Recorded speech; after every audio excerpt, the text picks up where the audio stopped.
Salut tout le monde, bienvenue dans l'Académie, j'espère que ça roule pour vous, moi ça va super. Oh oui, ça va super. Aujourd'hui, nouvel épisode de découverte de bande dessinée. Comme vous le voyez, Glénat a joué le jeu, hein. Donc merci Glénat de m'avoir envoyé tout simplement, non pas un, mais deux cartons, bande de malades mentales. Ça va pas votre tête, hein?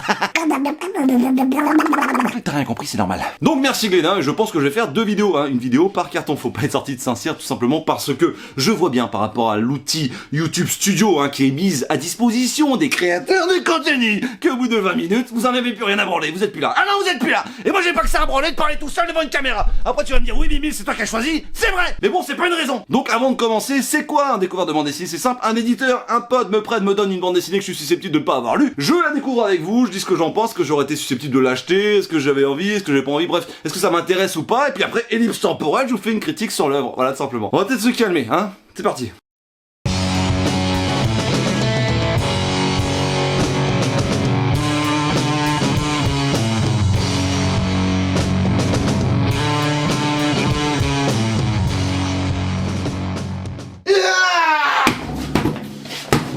Ah, c'est le moment de passer le test milcien, mon pote. Bon, j'ai pas niqué les BD, ça c'est plutôt pas mal. Donc, on va découvrir ce qu'il y a dans ce petit carton. La la la la la, il y a deux BD. La la la la la.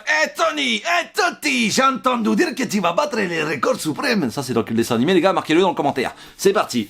Abirato, Thierry Labrosse, Vent d'Ouest. Je ne connais pas du tout, ça m'a l'air d'être de la SF de ouf. Montréal 2111, le niveau de l'eau a dramatiquement monté, la population mondiale a chuté de 12 à 3 milliards. Bim, tout à fait ce que je kiffe. Dans les villes, aux rues émergées, les habitants s'organisent pour continuer à vivre, mais certains survivent mieux que d'autres. 0,3% de la population a accès au précieux vaccin de rajeunissement. Ainsi, tandis que les masses se battent pour survivre dans ce nouveau monde sinistré, de rares privilégiés peuvent vivre jusqu'à 200 ans. Ça a l'air trop bien. C'est dans ce Montréal au bord de l'implosion que débarque Riel Beauregard, jeune homme optimiste qui fuit sa vie à la campagne. La ville lui réserve de nombreuses surprises, des attentats, l'ascension des rebelles, mais aussi la rencontre de la jolie Neve, ou Neve, dont il tombe immédiatement sous le charme. Malgré le contexte tourmenté, ces deux jeunes gens refusent de renoncer à l'espoir. Tout à fait ce que je kiffe, ça me fait penser à Négaliode, que j'ai lu il y a pas longtemps. Bref, très bon, et le dessin est très très beau. J'ai pas l'impression que ce soit du numérique. En tout cas, ça a l'air très très joli. La BD de science-fiction française, j'ai envie de te dire. Ouais, ça peut être hyper cool. Hyper cool. Qu'est-ce que je peux vous donner comme information, si ce n'est que j'ai bien hâte de le lire. Abirato, locution latine, sous le coup de la colère. Voilà, tout simplement. Donc Thierry Labrosse, que je ne connais pas du tout, commence déjà immédiatement à m'en mettre plein la vue. Bon bah très bien. Bah, j'ai bien hâte de le lire. J'ai bien hâte de le lire, et j'ai bien hâte de vous dire ce que j'en ai pensé. J'espère que ça va être une tuerie, mais je n'en doute pas. Comics ou BD suivante, on est parti. Tu es en train de me faire louper mon rendez-vous avec Star Common, mais tu n'es qu'un jouet, tu n'es pas... On est d'accord, t'as reconnu. Meilleur Pixar du monde, tu le marques dans les commentaires. On est parti, mon pote. Ah, j'ai regardé le petit écran, j'ai un petit écran là, juste à côté. J'essaie de jouer le jeu, de pas regarder, mais là j'ai blanc avec des arbres noirs, avec des enfants là, avec une petite écharpe rouge. Oui, j'ai reconnu évidemment Friday, Ed Brubaker, Marco Martins et Munza Vicente. Alors j'espère que je le prononce avec le bon accent du bon pays, sinon c'est très bizarre. Glénat Comics, quelque part. Glénat et Comics déguisés, on va pas se mentir. Ça coûte 19€.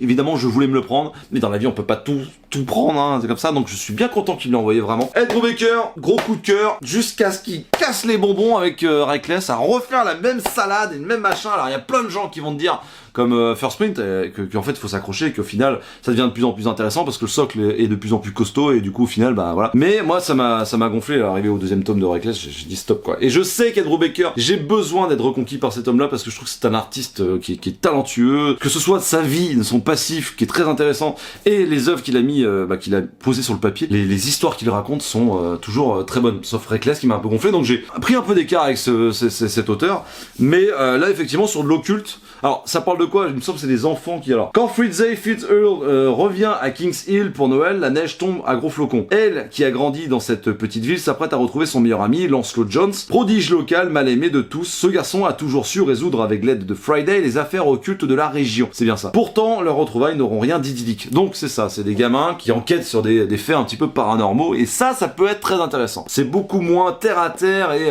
plan-plan que ce qu'il peut me proposer dernièrement, je veux dire. Et du coup, j'ai bien hâte de lire ça. Je ne demande qu'une chose, c'est d'être reconquis. Et les dessins m'ont tout de suite mis une claque parce que je l'avais déjà vu sur internet, c'est pour ça que je voulais me le prendre. Ça faisait très penser à ING Killboard, et très clairement, oui, avec ses couleurs très pop et tout. Enfin bref, forcément, esthétiquement, ça va me plaire. J'espère que l'histoire est à la hauteur, mais je n'en doute pas. En tout cas, c'est cool parce que d'un côté, j'ai de la science-fiction, qui est clairement mon genre favori, on va pas se mentir. En plus, c'est un one-shot, donc il y a un début, une fin, et ça, c'est plutôt chouette. Et de l'autre côté, il y a du fantastique, de l'occulte, du magique, je ne sais pas. Avec un auteur, Ed Brubaker, que j'attends au tournant, parce que je trouve qu'il est un peu plan-plan sur les histoires un peu terre-à-terre, réalistes et compagnie. Donc j'ai bien hâte de vous présenter ça, j'ai bien hâte de lire ça, et c'est cool parce que aujourd'hui dans l'Académie, comme la plupart du temps, il y a de la variété, on va sur tous les styles, et ça me plaît. Tout de suite, critique. Bon et bien voilà ma petite perruche, j'ai tout simplement lu ces deux œuvres, on est une semaine plus tard, et spoiler alert, il y en a une que j'ai adoré de ouf, et l'autre que j'ai pas adoré de ouf, voilà, tout simplement. On va commencer par celle que j'ai pas adoré de ouf, hein, qui n'est pas mauvaise, mais bon, vous verrez. Abirato, de Thierry Labrosse, qui est sorti en février 2023 de cette année, donc c'est intégral, et ça regroupe 3 tomes, donc le premier était sorti en 2010 il me semble, c'est sorti chez Vent d'Ouest, ça coûte 35€ l'intégrale, c'est un gros format, le travail d'édition est plutôt propre. On va suivre donc Riel Beauregard, qui est une personne qui va fuir la campagne par rapport à la montée des eaux et essayer de trouver du boulot et de se refaire une vie dans une grande ville qui est Montréal. Ça se passe en 2111, et puis il y a 0,3% de la population qui peut avoir accès financièrement à un vaccin, et la population s'est divisée par 4, tout simplement. Donc on a 3 milliards d'êtres humains sur Terre contre 12 milliards. Le pitch m'a complètement donné envie, voilà, très clairement, le pitch m'a donné envie, sauf que c'est le gros problème de cette histoire, c'est que c'est complètement survolé. Voilà, tout est survolé. Alors, tu ressens pas qu'il y a 3/4 de la population qui est morte, déjà ça, voilà. C'est quand même bien dommage dans un pitch, enfin dans une histoire où le pitch se pose là-dessus. On ressent pas vraiment qu'il y a une montée des eaux et que ça a changé leur vie. Si, leur vie a un petit peu changé, parce qu'il y a des pontons, il y a des ponts, ils vivent un peu plus au-dessus, tu vois, mais c'est pas non plus graphiquement quelque chose qui va bouleverser leur façon de vivre. T'as l'impression qu'ils sont au bord de la mer, quoi, voilà, tout simplement. Donc ça, c'est un peu dommage, tu sens que ça vit de plus en plus en hauteur, hein, voilà. Mais c'est pas quelque chose qui m'a marqué, en tout cas. Le vaccin qui te permet de vivre jusqu'à 200 ans, et bien du coup en fait tu sens que bon bah c'est cool, si t'es riche tu vivras plus longtemps, mais si t'es pauvre, bah même si t'es pauvre et que t'as envie d'y avoir accès et que t'y as pas accès, bah tu vivras normalement en fait. Ouais, c'est ça le truc en fait. C'est que bah il y a l'intérêt en fait de se battre, donc il y a les rebelles contre les forces de l'ordre qui font des blocus, qui en ont marre de vivre comme ça et compagnie. Bah en fait tu sens que c'est même pas justifié, enfin il y a un moment c'est pas grave, tu vas vivre normalement, si t'as pas les thunes, t'as pas les thunes quoi, tu vois ce que je veux dire. Donc on va suivre ce mec là, Riel Beauregard, il va rencontrer une nénette, pareil la nénette elle sert pas à grand chose, elle a fait 2-3 apparitions, elle sert de prétexte par rapport à une histoire avec le vaccin et compagnie. Ouais non en fait moi j'y ai pas cru des masses, surtout que le charisme de Riel Beauregard, je suis désolé mais il est pas charismatique quoi. Je dirais pas qu'il a le charisme d'une huître non plus, mais tu sens que moi je me suis pas du tout attaché à ce personnage là. Alors c'est encore une fois c'est mon ressenti personnel, le mieux c'est de vous en faire votre propre avis, mais moi c'est vrai que c'est un personnage qui m'a laissé niche, enfin c'était vraiment les sentiments pour lui ni chaud ni froid. J'en avais un peu rien à péter de ce qui lui arrivait, surtout que le gars il vient de la campagne, il découvre un des codes, il est assez effaré, ébahi et compagnie par rapport à sa nouvelle vie, et en l'espace de 3 jours il va devoir prendre les armes et fuir une guerre dans laquelle il va se retrouver. En 12 jours le mec il pique des armes par rapport à un gars qu'il a sauvé, qui fait partie des forces de l'ordre, et du coup il va lui piquer des armes et aller faire rébellion aller faire justice tout seul pour récupérer sa nénette. Mais en fait l'histoire de principal, j'y ai pas cru du tout.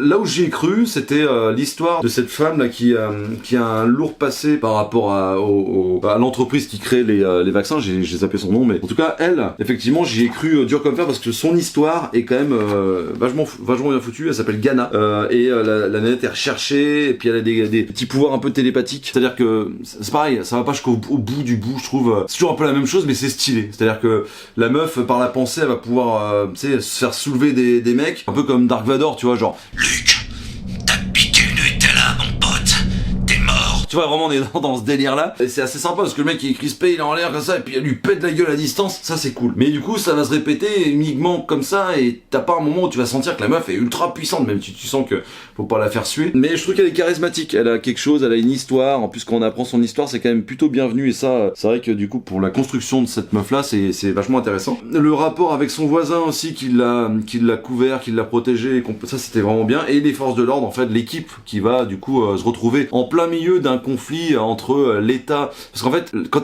tu fais partie de forces de l'ordre tu sers l'État, tu protèges les citoyens. Là on n'en est plus là, parce que tu sens qu'il y a une montée de la puissance qui est assez bien retranscrite. Cette troupe de policiers, on va dire, se doute qu'en fait là ils sont en train de faire des trucs qui sont pas bons, ils sont pas en train de protéger le peuple, ils sont en train de réprimer le peuple bêtement, et voilà. Et du coup bah ils vont se poser la question de est-ce qu'on continue à faire ça et continue à faire confiance en l'État, en la justice, qui sont complètement à la botte d'une entreprise pharmaceutique, très clairement c'est ça, qui en plus donc cette entreprise pharmaceutique a tout simplement vraiment une espèce de milice armée privée, tu sais, où faut fermer les yeux, ils ont des ordres un peu bizarres et tout, donc ils vont se poser plein de questions. Donc ça c'est plutôt cool, voilà, et donc ils vont se poser cette question-là, ou alors suivre aveuglément, quoi. Là c'est intéressant, l'équipe l'équipe qui est formée est vraiment charismatique. Surtout il l'appelle l'Indien là, mais c'est vrai qu'il y a un mec qui a un charisme de fou, et je trouve qu'il crève l'écran par rapport à Riel Beauregard, voilà. Même si le mec s'appelle Riel Beauregard et qu'il a un beau regard, hein, très simplement, je trouve que il se fait complètement voler la vedette. Après les dessins c'est pareil, moi j'avais été subjugué par quelques planches,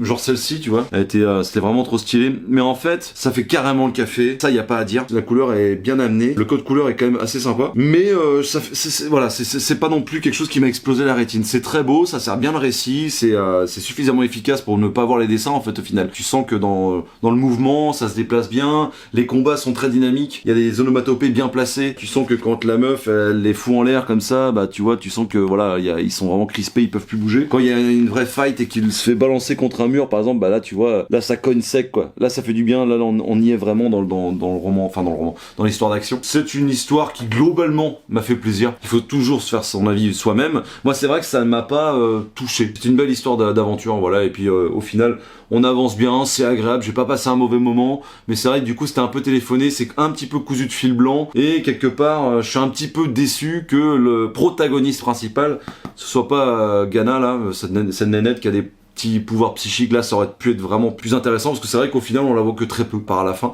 et le dénouement est plutôt sympa, mais voilà, vous verrez, hein, je vous dis pas si ça se finit bien ou mal, mais c'est plutôt sympa, voilà, ça prend pas énormément de risques, c'est une histoire qui prend pas énormément de risques, mais en même temps c'est normal, on peut pas toujours prendre des risques inconsidérés, ma perruche, c'est comme ça. Bon, et bien voilà, et puis maintenant, bon, on était dans la grisaille, on était dans la moiteur, on était dans le mi-figue, mi-raisin, hein, et ben c'est tout l'inverse ici mon pote, vraiment, Friday, faut lire ça absolument, c'est une tuerie, putain, Ed Brubaker, et ça encore écrit, ça fait plaisir. Oh, surtout que c'est une histoire qui date de 10, 15, 20 ans, tu vois, c'est Marcos Martin qui est au dessin, qui lui a dit bah tu peux me faire une histoire taillée pour moi, pas de souci. Le mec, Brubaker, il était avec son petit verre de vin rouge pendant une espèce de salle des fêtes au 4e mariage de tonton Robert, en train d'écrire un petit chef-d'œuvre comme ça sur un comptable. Ça lui a pris 5 minutes, le mec, ça lui a pris 5 minutes, mais nom de Dieu, c'est quand tu veux que tu bois du rouge, mon pote. Viens à la maison, j'ai une cave, c'est incroyable, vraiment une tuerie. Alors ça parle de Friday tout simplement, et ce petit gars qu'on appelle Lancelot, qui se connaissent depuis très longtemps, voilà, très longtemps. Ils se sont rencontrés par rapport du fait que Lancelot Jones, le petit, lui, c'est un surdoué, il a sauté 2 classes, tu vois, au moins. Et du coup, il se fait emmerder par les brutes, voilà, tout simplement. Un jour, Friday va voir ça, et elle va se dire, non mais attendez, putain, moi aussi je suis quelqu'un qui est un peu en marge, parce que ça parle très clairement des âmes un peu en marge du reste. Et elle va le défendre, voilà, tout simplement, elle va dire, venez là, elle lui fout un espèce de palais dans le pif, enfin bref, c'est trop bien foutu. Et du coup, il va lui dire simplement, ah merci, c'est cool, si tu veux je t'embauche pour être mon garde du corps. Déjà le gamin, il a un but de sa personne, tu vois, c'est genre d'espèce de mec, de petit surdoué, que t'as l'impression qu'il est hautain, de ouf, tu vois. Alors que pas vraiment, il est juste comme ça. Et du coup, va se lier une amitié entre eux, quoi, tout simplement. Friday et lui vont être amis, voilà, plus que d'être embauchés en tant que garde du corps. Et du coup, leur délire à eux, enfin à lui surtout, c'est de résoudre des affaires, tout simplement, que ce soit un chien perdu, jusqu'à quelque chose de mystique, dans le mysticisme, vraiment, tu vois, genre, et tout le folklore de la ville dans laquelle ils vivent, qui fait que il y a beaucoup de trucs à résoudre, un peu paranormal, un peu tu vois, chelou, spiritualiste, enfin vraiment des trucs de fou quoi. Waouh, incroyable, parce que vraiment Ed Brubaker arrive à te faire passer les sentiments entre ces deux enfants à l'époque et qui sont devenus un petit peu plus adultes maintenant. Il y a 2 axes, très franchement, il y a l'axe du sentiment, tout simplement. Il y a l'axe du sentiment entre ces 2 enfants qui sont amis, puis meilleurs amis, puis peut-être un petit peu plus, et il y a peut-être un des 2 qui va vouloir aller un peu plus loin. Et waouh, c'est trop bien traité. Moi je me suis retrouvé complètement dans l'écriture de Friday, donc même si c'est une nénette, je me suis complètement retrouvé dans sa façon d'imaginer et de tomber amoureux d'un ami, d'une amie, enfin tu vois, vraiment il y a ce côté fine pellicule de glace, mon petit pote, qui fait que en fait, quelle est la différence entre une amitié et le fait d'être amoureux? Est-ce que l'amitié c'est pas plus fort que l'amour, par exemple, tu vois? Enfin il y a des trucs de malade quoi. Et puis du côté mystique, voilà, le côté enquête, l'histoire qu'on va suivre dans cette histoire est complètement bouleversante. La fin, je vous explique même pas, mais c'est de la folie. Genre c'est en 3 tomes, c'est une grosse dinguerie. J'ai pas pris une claque comme ça. Je te dis, coup de cœur 2023, donc fais-moi confiance, tu vois ce que je veux dire? Quand j'ai lu ça, c'est-à-dire que les interactions sociales entre les personnages, que ce soit le flic qui est là dans sa bagnole, qui suit les gamins, et les 2 gamins, plus la famille de Friday et compagnie, c'est une tuerie, en fait, c'est du 20 sur 20. Ed Brubaker, il m'a mis une tarte, quoi, ça...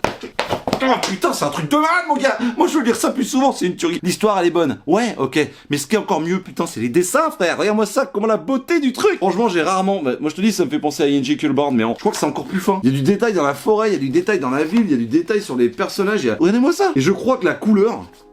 c'est ce qui touche le plus, quoi. Ce qui m'a le plus touché. Et c'est tellement rare que la couleur me fasse un effet comme ça. Vraiment, c'est de la folie. Quand on est un peu dans le son et tout. Regardez-moi ce travail de couleur, ce travail d'ombre. Non, c'est une tuerie, vraiment, je vous en dis pas plus, faut absolument que vous procuriez Friday. Le problème, c'est le prix. Hein. C'est vrai que 19€, c'est pas donné, on va pas se mentir, pour la taille pour le format et la pagination, c'est vrai que c'est pas donné. Mais, très franchement, si on doit juger, si on doit donner un prix par rapport à l'histoire, ça les vaut largement. C'est une belle tuerie, vraiment, c'est waouh. Si vous aimez Ed Brubaker en général, procurez-vous ce titre indé, parce que très clairement, c'est l'une des choses qu'il a fait de mieux avec Gotham Central, mais on est dans un tout autre registre. Vraiment, là, c'est waouh, gros coup de cœur. J'ai pas lu la fin, je suis à deux doigts de prendre la VO en fait, tout simplement pour accélérer le truc, tellement c'est ouf. Tout simplement. C'est bon, c'est fait, c'est lu, c'est chaud, c'est beau. Que vous dire, si bon, Abirato, bon, j'ai pas forcément accroché à fond. Je passe un assez bon moment, j'ai pas eu l'impression d'avoir perdu 1h30 quoi, c'est ça le projet. Et puis le format est quand même assez généreux. Pour 35 balles, c'est à vous de juger si ça vaut le coup ou pas. En tout cas, moi, je remercie Glénat encore une fois de m'avoir expédié tout simplement des bandes dessinées qui me permettent de faire ce genre de format. Mais bon, comme vous savez, hein, moi je suis franc sur la chaîne, si j'ai pas trop aimé, bah j'ai pas trop aimé. Du moment que j'étais mes propos, c'est tout ce qui compte, parce qu'il faut pas oublier qu'il y a quand même des humains derrière des œuvres comme celle-ci. Et puis Friday, bah là pour le coup... Gros coup de cœur 2023, mon pote. Il n'y a pas à tergiverser, il n'y a pas à tortiller du cul pour chier droit en fait. C'est juste une tuerie. Donc tu te le fais prêter, tu vas à la bibliothèque, tu l'achètes, tu fais ce que tu veux, j'en ai rien à branler, tu peux même le voler. Ça m'était complètement égal. Tu ne le pas chez moi, c'est tout ce que je te demande. D'accord? Mais il faut absolument que tu lises ça. Parce que vraiment, c'est une tuerie. Ça va te grandir. Quand tu vas lire ça, tu seras une meilleure personne. Voilà. Alors je sais, ça peut paraître complètement dingue, mais c'est la vérité. Merci d'avoir regardé cette vidéo jusqu'au bout. Si t'as kiffé, lâche un like et abonne-toi. Dis-moi dans les commentaires, est-ce que tu as lu l'une de ces deux œuvres, les deux ou alors aucune de ces œuvres de tout savoir, mon petit pote? Si oui, pourquoi, comment, avec qui, où, que sais-je? Suis-moi sur Insta, TikTok et Twitter. Sur ce, moi je te fais d'énormes bisous, prends soin de toi et à très bientôt dans la cave.